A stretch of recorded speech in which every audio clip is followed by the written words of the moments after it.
So today in class we learned about the transatlantic slave trade.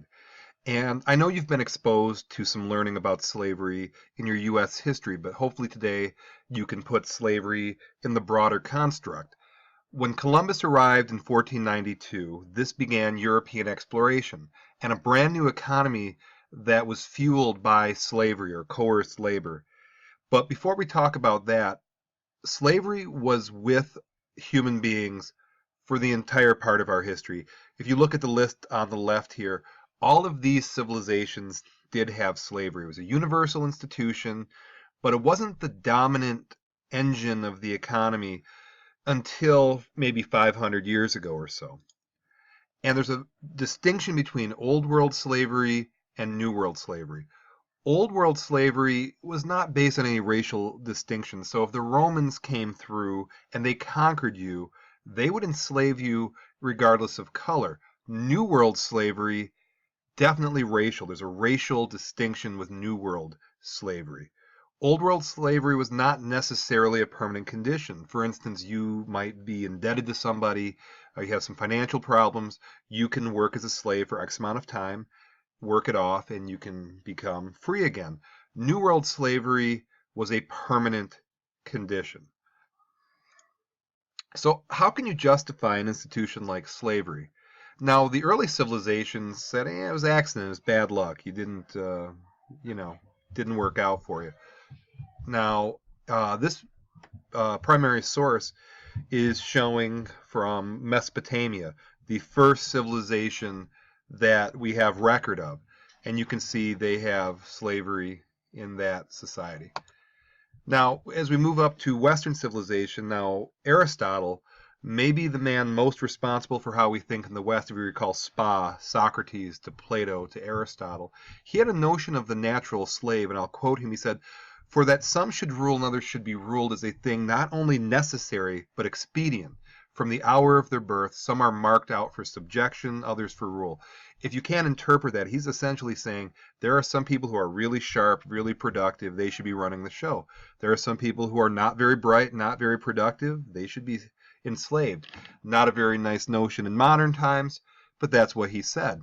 Now, moving to Christianity from 2,000 years ago, in the Old Testament, there is a passage, Genesis 9:25.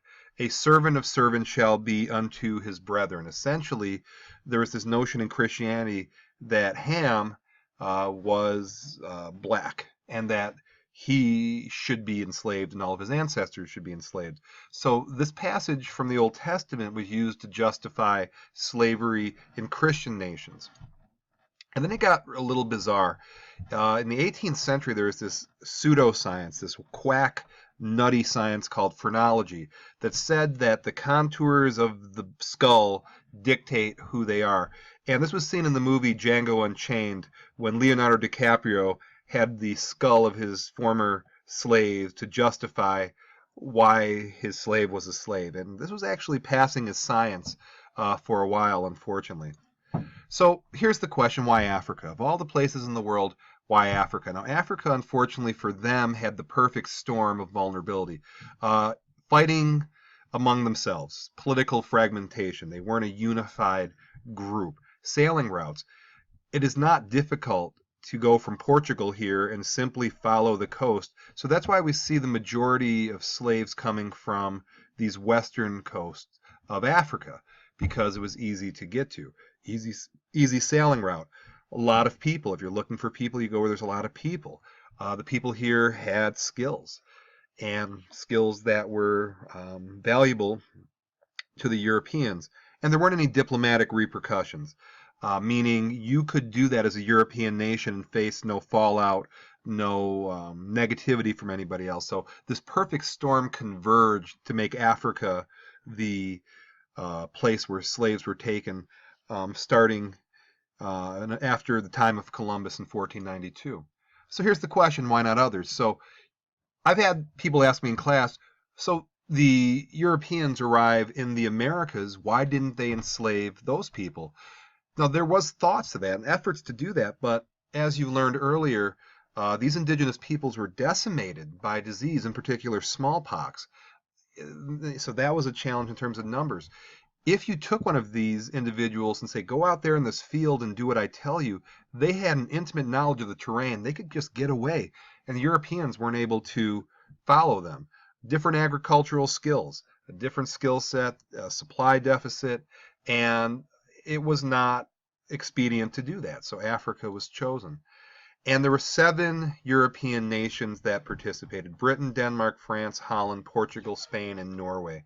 So these are the 7 nations that participated in the slave trade that started after the time of Columbus all the way until the 19th century. And actually, I should clarify, there were instances of slavery that happened before the time of Columbus. It just went into hyperdrive once these European countries started exploring. So why did European powers eventually turn to African labor?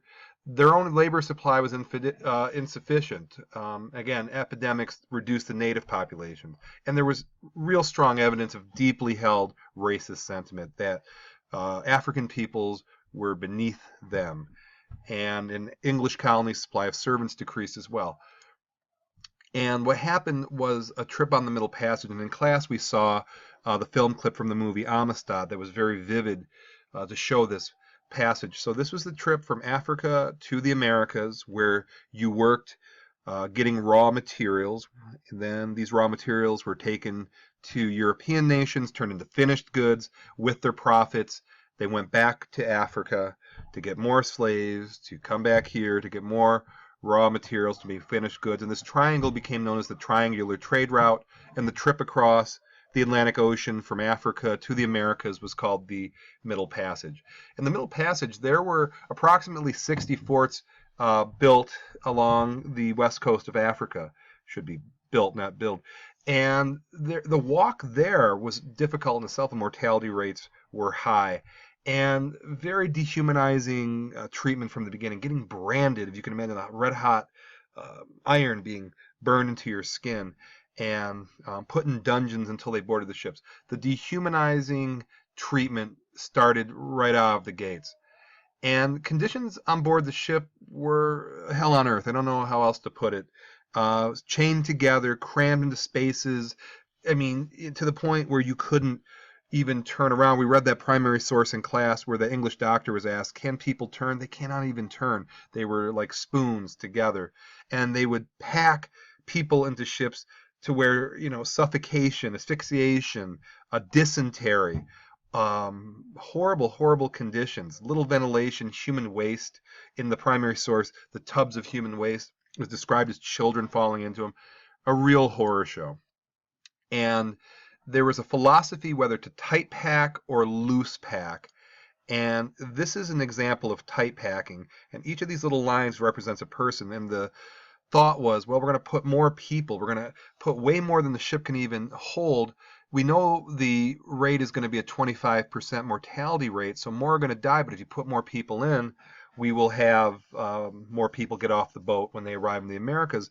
The loose pack philosophy was you're going to put fewer people, better conditions, and less will die on the trip, and hopefully more walk off the ship. It's a pretty evil conversation to ask yourself, to tight pack or loose pack, but that was a conversation slavers had at the time.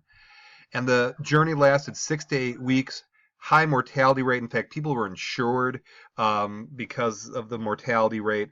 And it wasn't uncommon, they say dump your cargo. You would dispose of the sick if there was food shortages or you worried about the sickness spreading. And there were mutinies. To be treated like that, you have to think there's going to be a desire to fight back, and it happened. Out of every 10 voyages, one did experience a revolt. And there was something called covert resistance, where you attempt suicide, you jump overboard, you refuse to eat. So there was resistance throughout the process. But to keep people in check, again, there's more slaves than sailors. They would use fear tactics, from using slaves to rebel. If disease was found, they were thrown overboard. Abuse was rampant: neglect, whipping, malnutrition, sexual abuse, dehumanization of the most severe kind. And it was all designed to keep people in line using fear and violence. And I think there's a misnomer that the majority of the slaves from Africa, and you can see the west coast of Africa, made it to the United States. Actually, a small fraction by and large. The majority were in the Caribbean, Brazil, Latin America. And again, to fuel the triangular trade route. Slaves to the Americas, raw materials are harvested, brought to Europe for finished goods. So, for example, cotton turned into a sweater, tobacco leaf turned into a cigar. These finished goods were sold, and the profits were used to get more slaves. And the cycle continues. And going to America, the population did grow, but the percentage free did not. So you can see when the Civil War started in 1861, you have something, a breaking point here with 4.4 million Africans with 11% free, and soon the Civil War broke out, and soon slavery ended in the United States. And again, to reinforce the point, there was resistance, passive and active. People just didn't take it lying down, whether it be breaking tools or faking illness, staging slowdowns, arson and sabotage, even to flat out fighting back, like the Nat Turner Rebellion, if you recall from your U.S. history, running away, Underground Railroad. There's a rule of history. You cannot subjugate, mistreat, put down a group of people without them fighting back eventually. That's a rule that holds true throughout history, and this is no different. And there is a rich legacy that these people have left behind in terms of our food, in terms of our music, and our religiosity, and our stories, and our language. And they did contribute to this collective body of what became America, and in other parts of the world, the Caribbean and Brazil and so forth. But it was a huge migration out of Africa to the Americas, and it went on for a long, long time. Thank you for watching.